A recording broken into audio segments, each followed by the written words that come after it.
Now, we begin. And indeed, once again, greetings unto you, beloved and holy children of light and of love divine.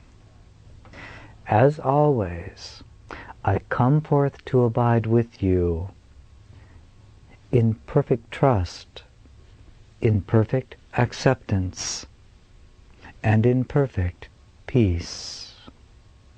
As always, I come forth to abide with you from that place which we share eternally as the one and only begotten Son of God.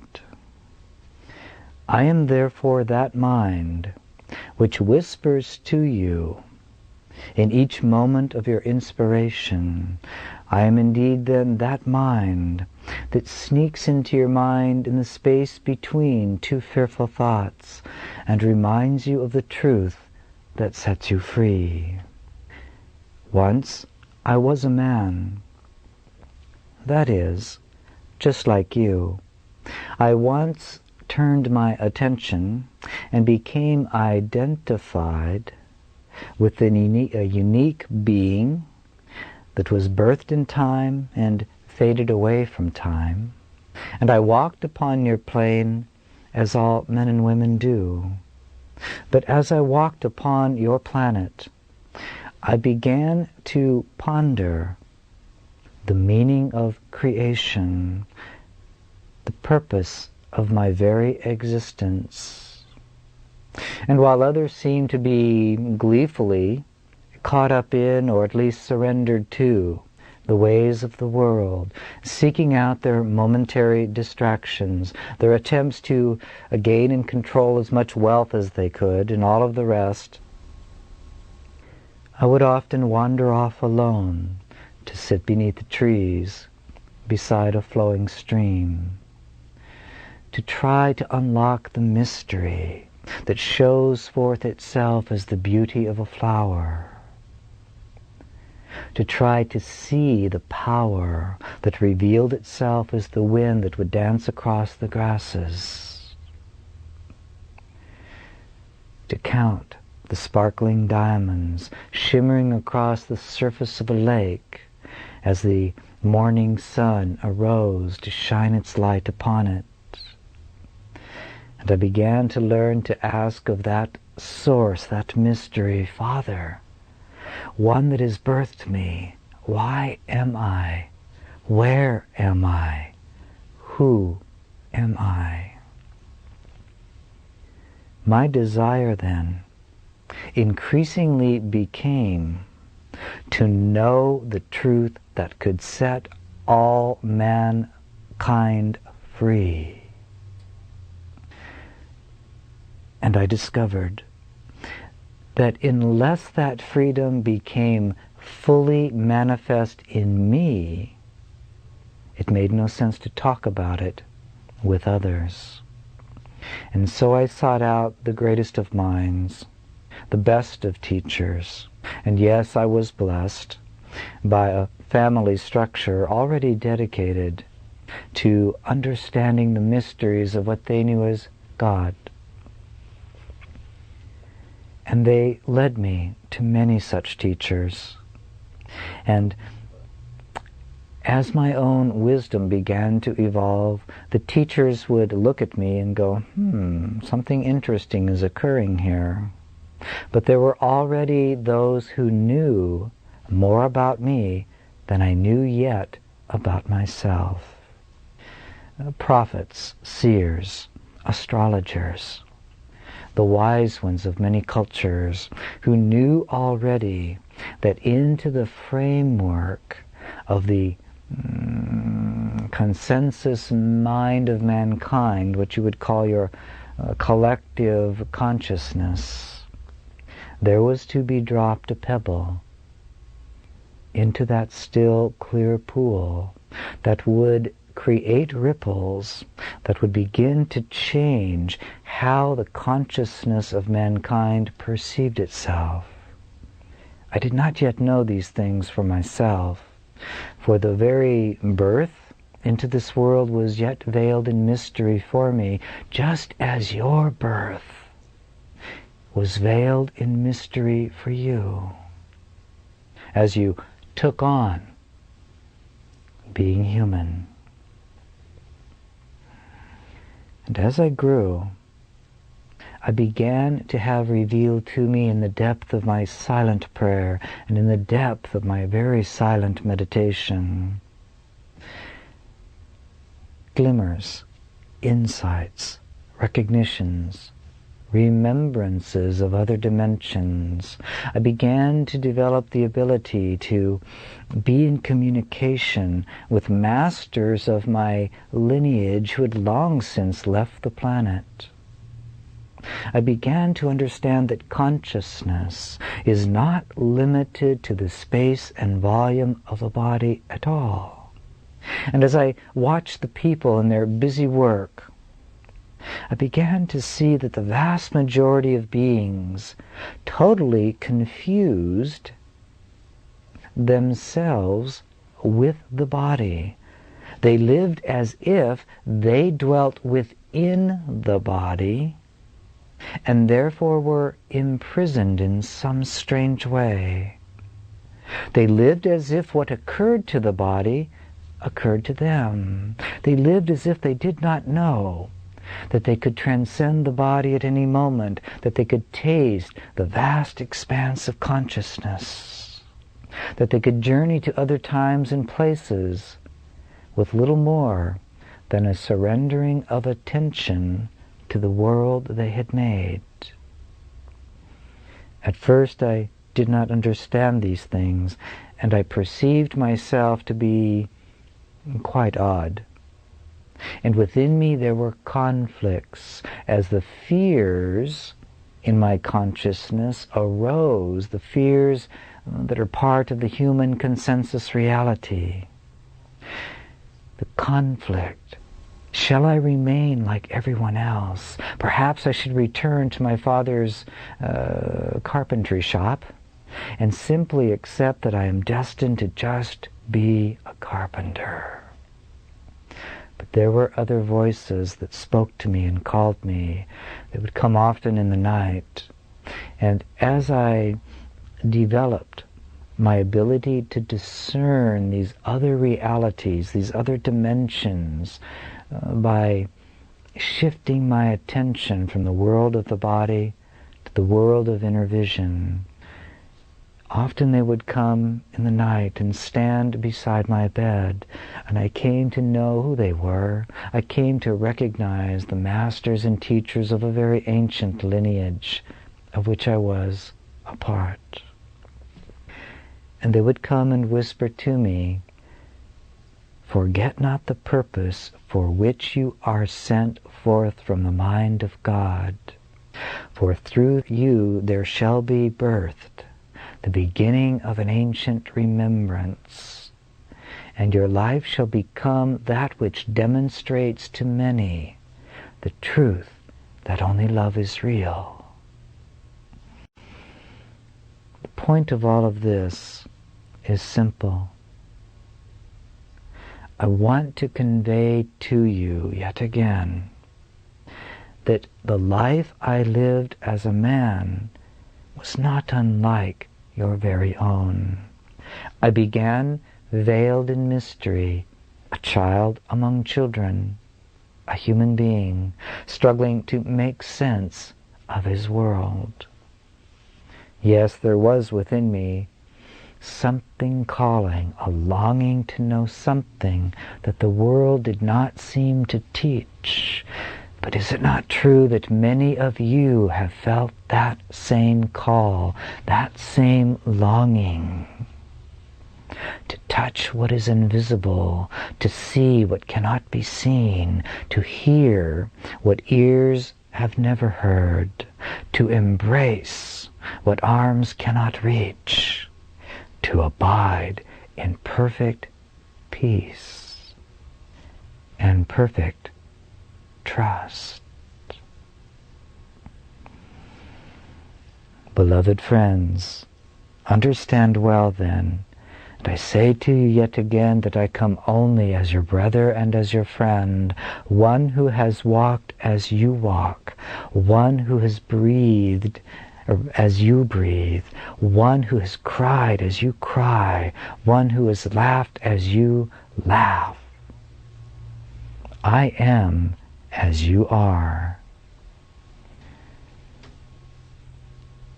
And if there be anything that I can give unto you, it is simply this. As you look upon your life and every event that unfolds within it, every time you feel that you have failed, every time that you become conflicted, every time you're sure that you'll never be able to transcend all of these ups and downs and emotional waves that seem to come with living in your world, remember, I have overcome the world. And because I have done it, it is done for you already. And why? Because we share the same infinite field of mind that far transcends all levels, dimensions of manifestation. You can tap into what has already occurred.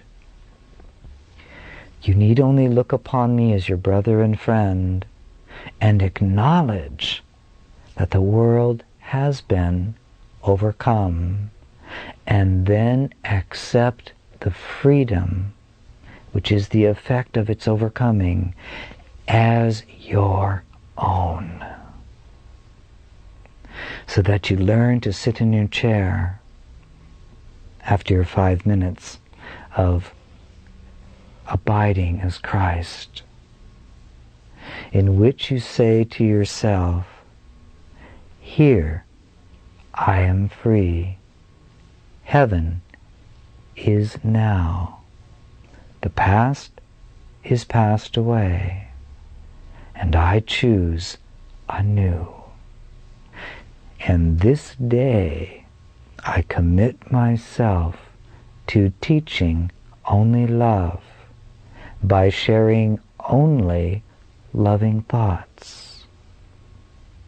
This one day I will look upon each one that comes into my experience, and I will first breathe deeply the presence of the Holy Spirit, and I will look out through eyes transformed by the simple acknowledgement of the truth. All minds are joined, and I see not a stranger before me, but one who walks as I walk, who feels as I feel, who longs as I long, who is humbled as I am humbled, who prays for peace as I have prayed. Therefore I will give them what they seek, and in that giving I receive it.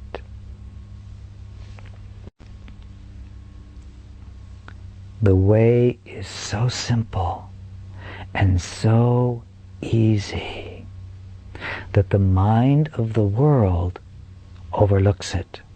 It simply cannot be. But that which is simple seems impossible to that which insists on complexity. And a mind that insists on conflict simply cannot accept that there is another way. And yet what waits before you then is simply this. In the end of all of your struggles, in the end of all of your doubts, and in the end of all of the moments of your unconscious conforming to the mind of the world, there yet remains the simple choice to be made. The choice to acknowledge the truth that has already set you free. I and my Father are one. It's been that way forever, 'Twas accomplished in the being of Jeshua ben Joseph, who revealed to me the truth of myself, because he loved me. And if he can do it, I can do it. And even in this moment, I accept my destiny to walk this earth awake and at peace, in mastery and not in fear. And I begin my ministry now. For who can you seek that can heal you? Who can you discover that can bring some form of magic to you that can overcome your resistance to the truth? Look high and low and you will not find them. Seek forever and you will remain a seeker forever. For the truth is set within your heart, and all power under heaven and earth is given unto you. 'Tis that power that changes the momentum of the mind and heals every wounded perception. In the end then of all seeking, you must look into the mirror and decide to be the one who heals themselves. You are the one who decides from infinite freedom how to use the power of your mind in each moment. Therefore, the only question that a seeker of truth really truly need ask themselves is this: would I know conflict or peace? Would I be right or happy? Would I see the complete neutrality of all events in this world as wisps of a dream, being birthed and passing away? Would I see myself whole and complete? For as I look upon the world, I have judged myself. And as I look upon myself, I judge the world. This was the simple secret that I once discovered when I walked upon your planet. That it wasn't about achieving some grand mystical state of consciousness. It wasn't about acquiring great powers that could attract the attention of thousands. It wasn't even about being able to manifest, although these powers may indeed often express themselves through the mind as it awakens. It is about accepting the truth that is true always, and being determined to allow that truth to be the foundation from which you enjoin each and every moment of your experience. I am awake. I am safe. I am at peace. What do I truly want this moment to be for? For as I decree it, so shall it be. Beloved friends, the way is easy and without effort. You exist to extend your treasure, and your treasure is that which is laid up in heaven through the decision to remember only your loving thoughts, to extend only loving thoughts, to allow your actions to express or to manifest in the field of time the good, the beautiful, and the holy. And never is your freedom taken from you.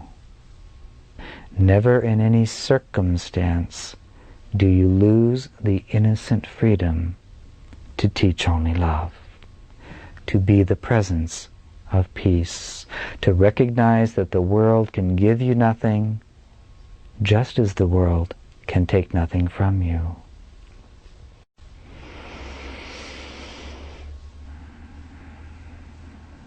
When a child goes through a shift of awareness, you call it a maturation process, there comes a point, not by struggle, not by design, not by much processing, not by any manner of strategies.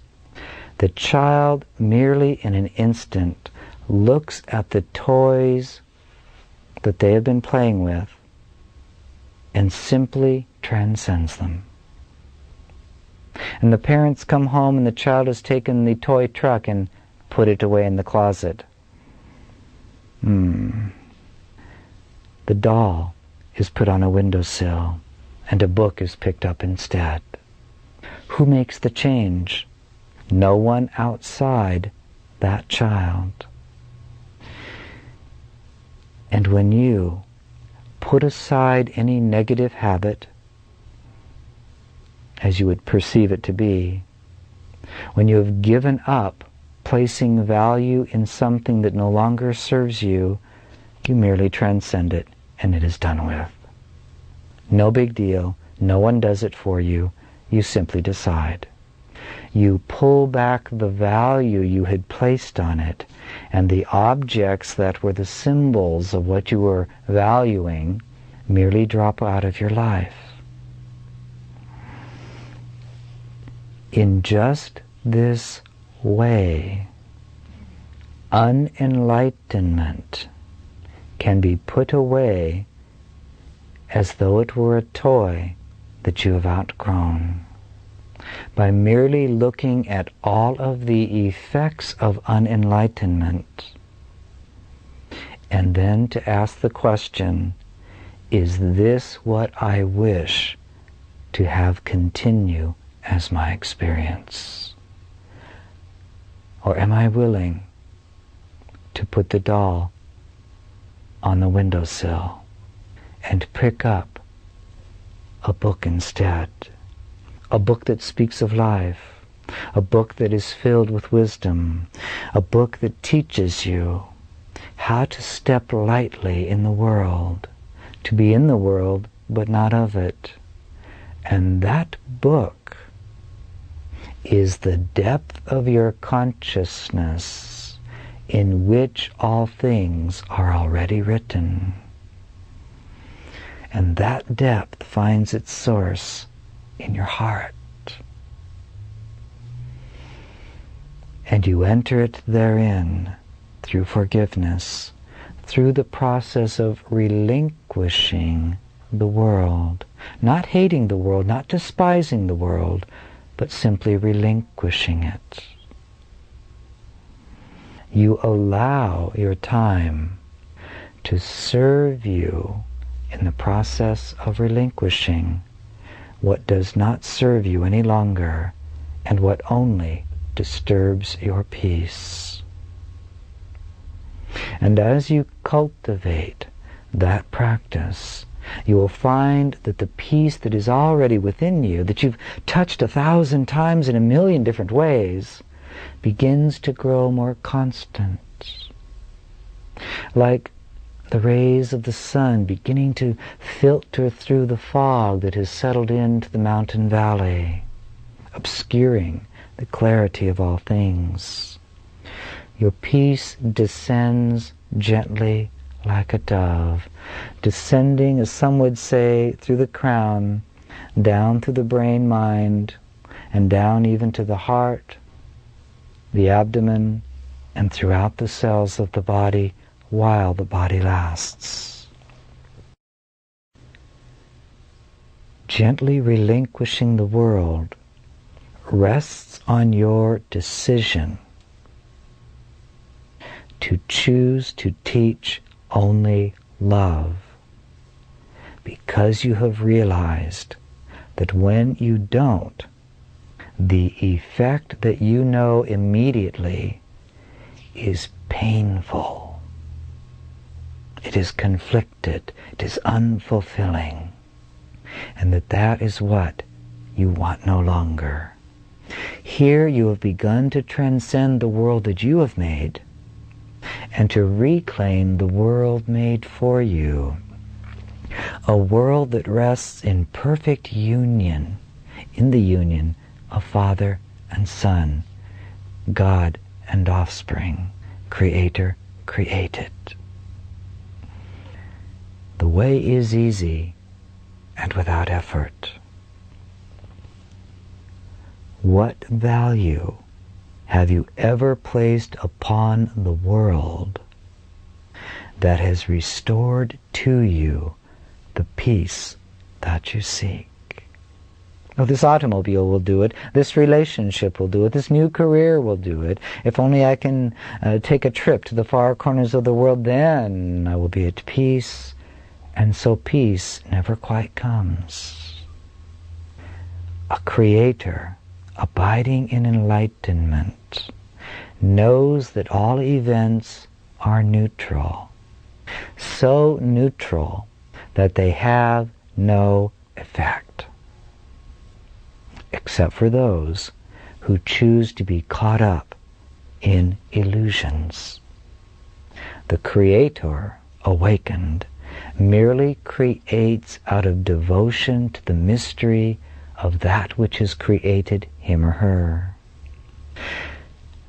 The mind of an enlightened Creator does not arise in the morning and say, "How can I survive yet another day in this world?"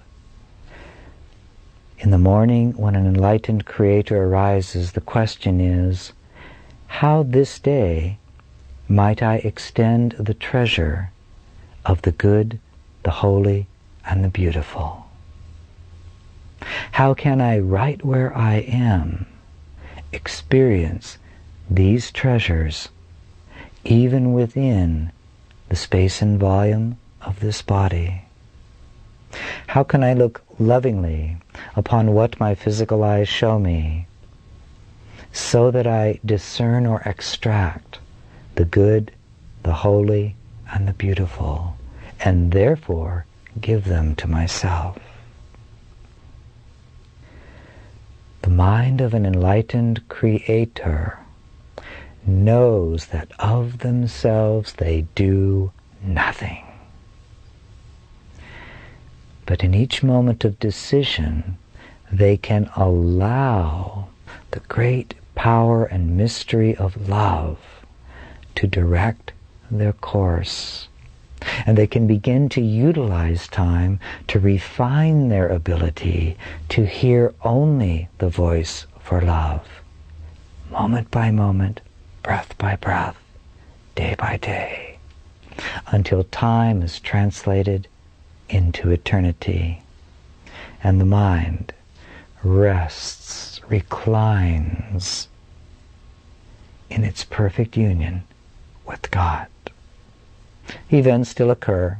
The world is still what the world will choose to be, unaware that there walks in its midst one who is awake, who needs to make no show. They merely are the presence of wakefulness, knowing that each moment it will now be informed by the guidance of the Comforter, the guidance of right-mindedness, the guidance of enlightenment, so that they are no longer attached to fearing, what should I say, what should I do, how will this person take it, how will that person take it.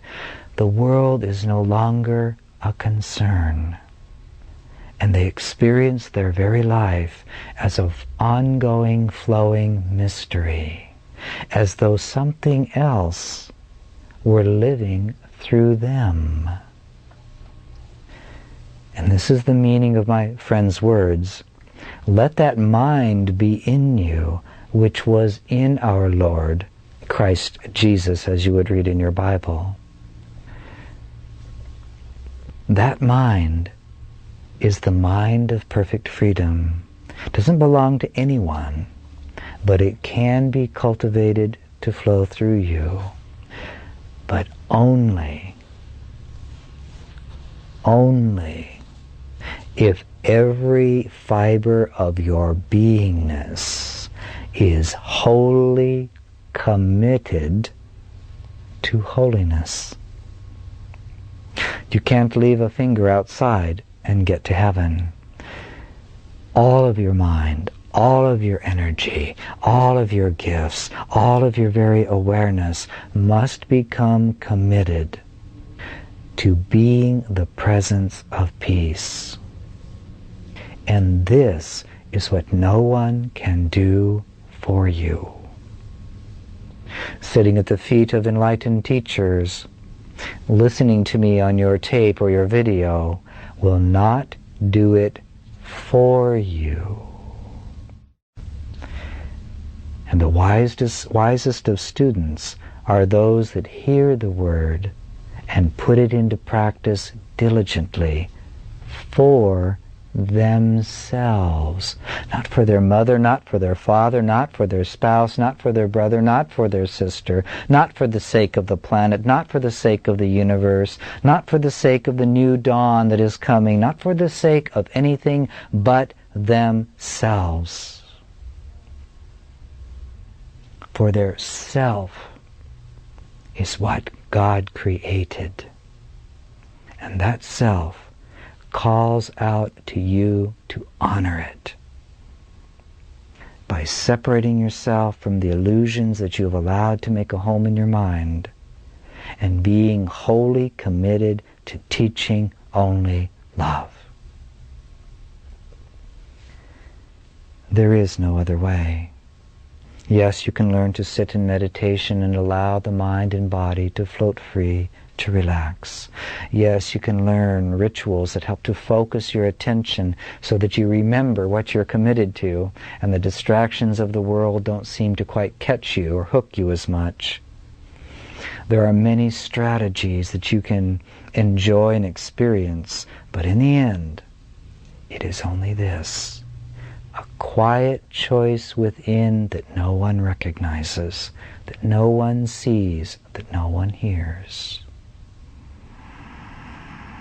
This is why I once shouted at the Pharisees, "Oh yes, well you indeed get your reward standing on the street corners letting everybody know that you're fasting and praying, when indeed you should go into your own closet to pray." That is, to be in your own privacy, making not a show, but simply using each moment to reaffirm your commitment to learning all that love is by teaching it.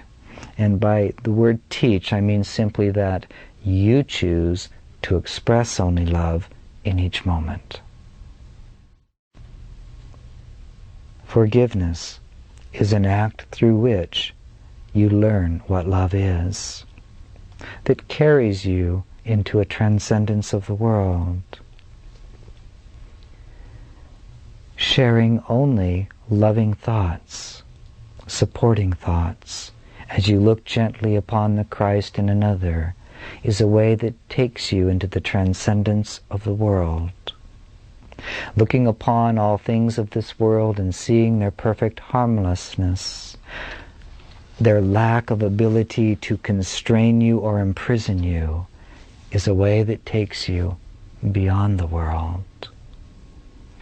And yet all of these things rest on the practice of seeking first the kingdom, which means not to believe in me, not to have some theological notion about what God is, not to adhere to a certain religion or a certain church doctrine. The kingdom of heaven is within you. It is the very power of choice. Which pebble will you drop in to the pool of your consciousness? Imagine reaching a point where just prior to every action that you engage, without ritual, without difficulty, without the grand shows and displays, the burning of the much incense and the lighting of the 40 million candles, and all of the Gregorian chants or the rock and roll or whatever you choose, without any of it, in the silent temple of your heart, you make a simple choice. In this moment, I'm going to discover what it means to teach only love. It might be a simple smile. It might be to let your eyes gaze at the beauty of a flower and go, ah, it is very good. It might be to eat your breakfast and actually be there while you're eating it, instead of letting your mind be running about to the office. Here, beloved friends, is the way to the truth that sets you free.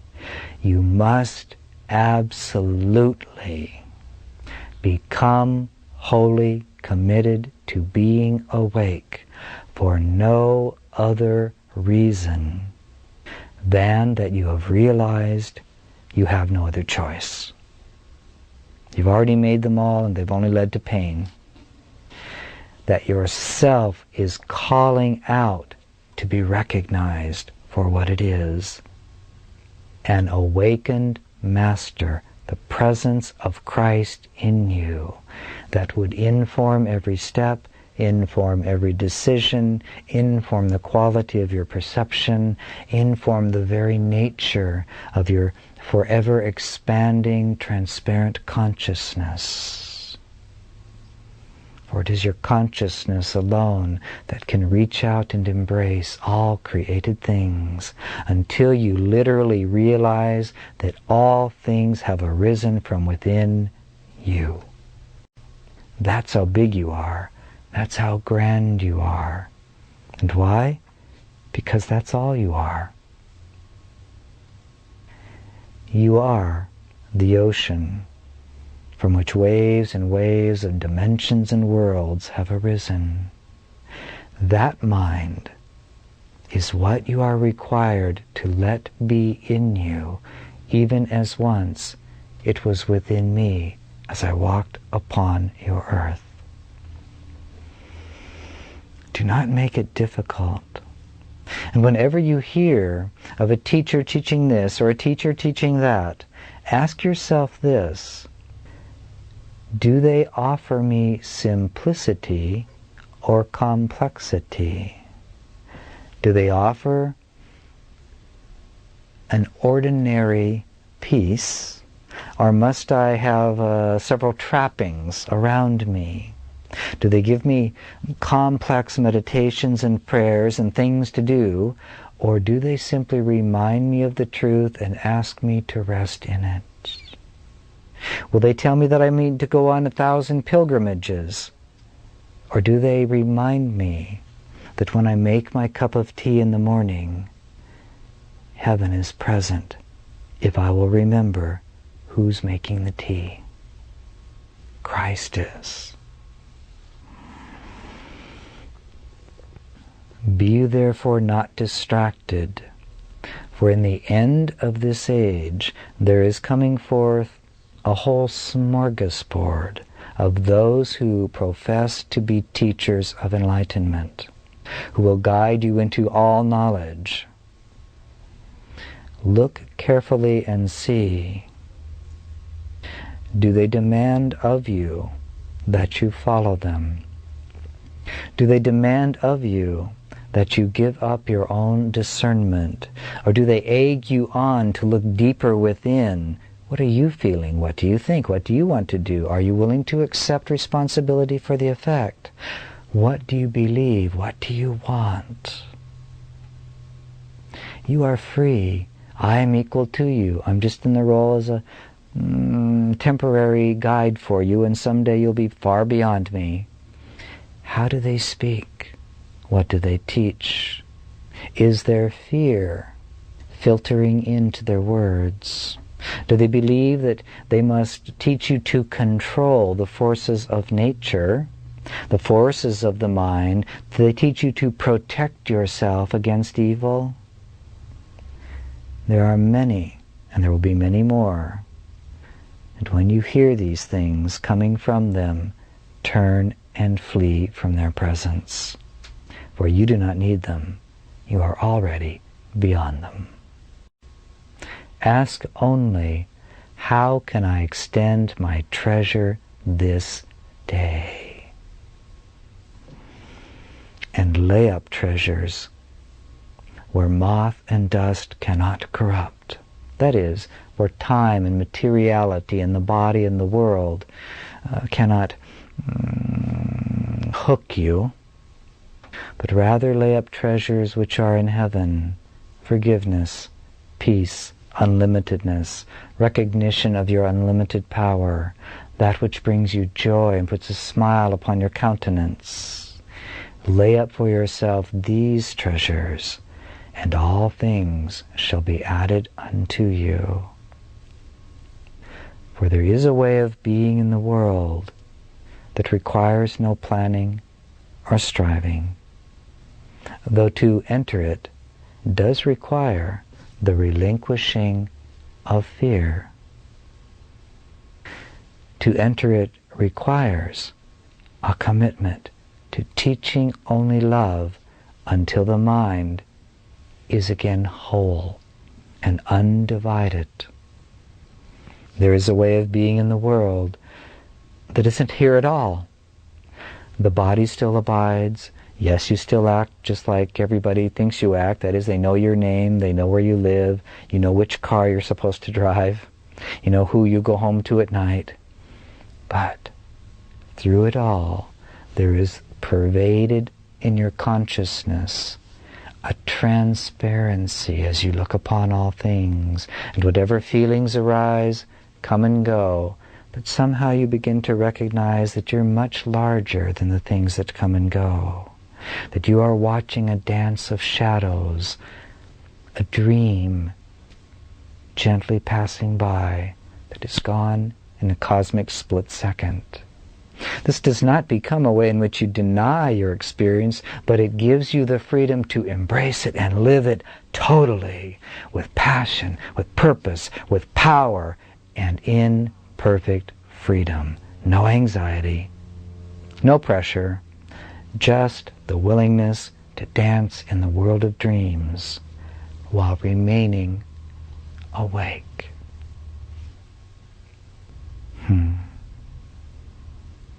For those of you that are hearing this message in a consecutive manner, if indeed you've been putting your 5 minutes into practice, you are already carrying yourself closer and closer, or perhaps more and more deeply, into the transparency I am describing for you.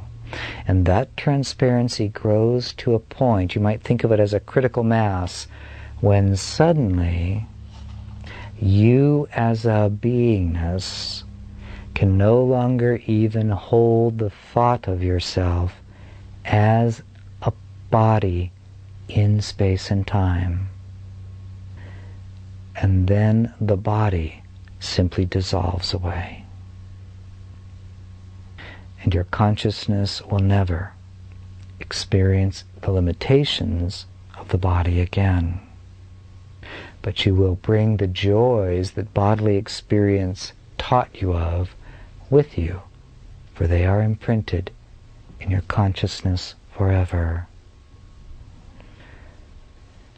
This earth is a beautiful place, but it is a pale reflection only of the radiant, transcendent beauty of the good and the holy that pervades my Father's creation. Love it, embrace it, thank it, but do not cling to it.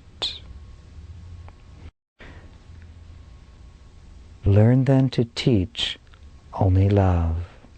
And now, by way of building on what you've been doing, we would simply ask you to add this very simple practice.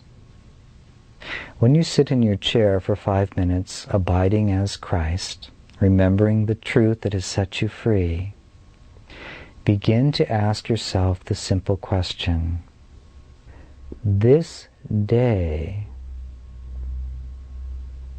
how can I extend my treasure? How can I add to that which I am storing up in the heaven of my consciousness.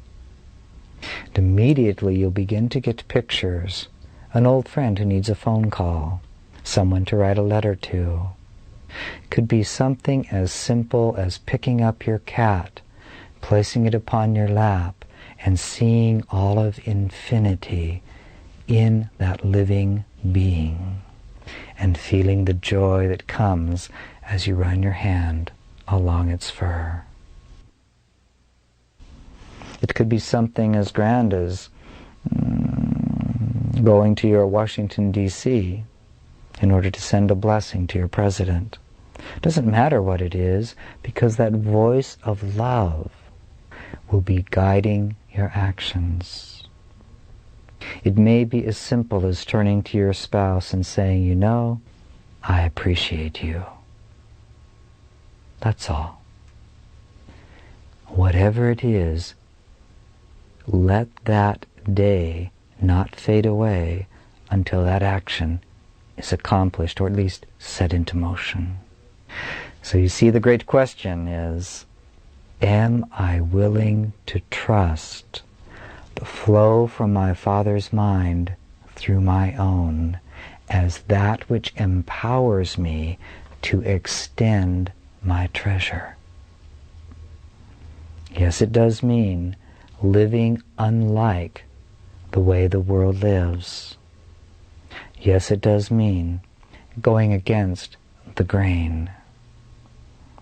And you may seem to need to apply more energy to it at first, as you get the momentum of your mind to turn in another direction, to shake loose all of the sludge that has settled into your consciousness. But I can promise you, if you will take up such a path, simply, joyfully, gently, patiently, the end of your journey is certain. If you choose a path filled with magic and many complex strategies, the end is not so certain. The way is easy and without effort. I am already that which I seek. I need only allow it to guide me. And while this body lasts, I will allow it to be a communication device that extends the treasure of perfect love, perfect safety, and perfect peace to all who enter my house. And your house is your field of energy, the expanse of your presence.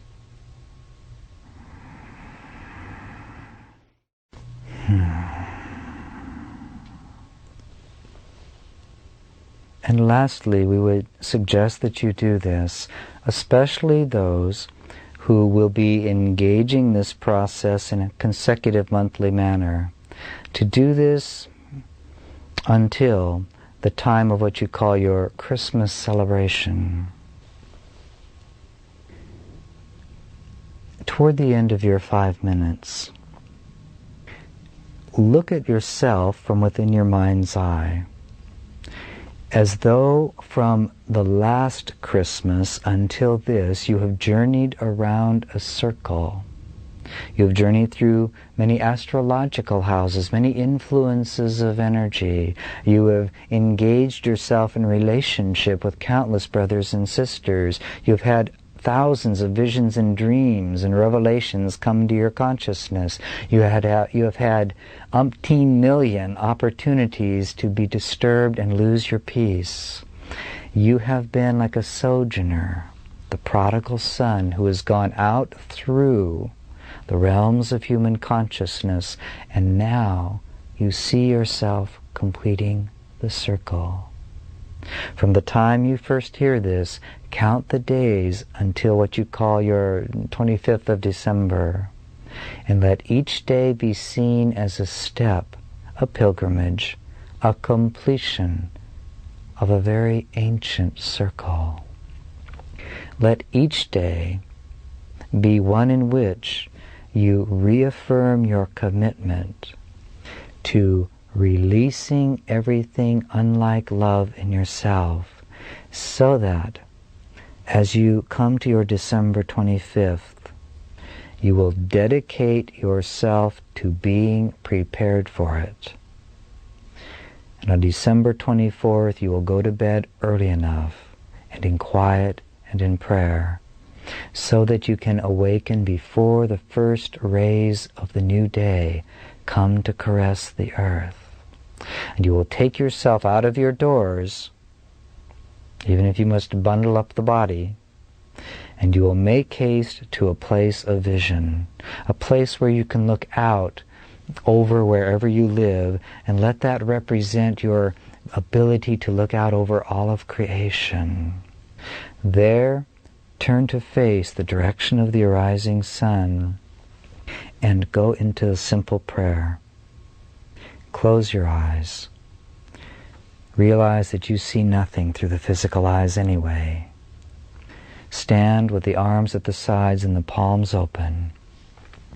Breathe deeply into the body, relax the mind, and begin simply to say within yourself,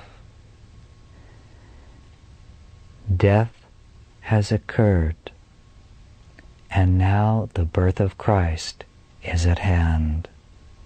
Father, I accept fully your will for me, and your will is only that I be happy and use time to extend my treasure. And now I receive the warmth of your light and your love. And then merely stand and wait and receive the warmth of the light. For rest assured, even if the skies are cloudy, as the sun arises, there is a change in the energy of the air. And if you're quiet, you can feel how it begins to affect the energy sphere of your awareness and of your body. Drink that solar energy in through every cell of your body. Drink it in until you feel your very spinal column warmed. And when the whole body, from the crown of the head to the tips of the toes and down through each finger, is filled with light, then gently open the eyes of Christ and let yourself see a new world, a new creation, a new beginning. Now the journey to the kingdom is over, and the journey within it can begin. Graduate school is just around the corner. So, your instruction is given, and to those of you that may hear these words in some distant time frame, the same truth applies. Listen well to what has been given, for we have been stepping into some very simple but very powerful initiations that were once given to me as I too awakened to the reality that only Christ dwells within me. And with that, beloved friends, we will bring this hour to a close. Listen well to all that has been shared. Do not take it, shall we say, lightly, although it is only filled with light. Consider well each phrase, each sentence, and even the pauses between the words. For in those silent pauses, revelations can come. It is time to birth fully the presence of the peaceful Christ within you.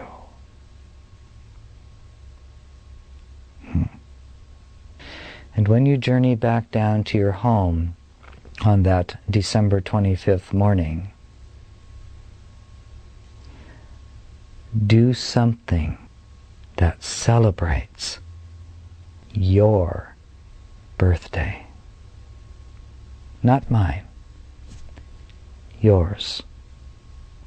I can handle taking care of my own celebration. And then be joyous and celebrate in whatever way you wish. And know that the new age, the new day has dawned. And never again will you ever be able to convince yourself that there is an excuse for believing in anything that is less than an enlightened, Christed consciousness. Peace, then, be unto you always, and always am I with you.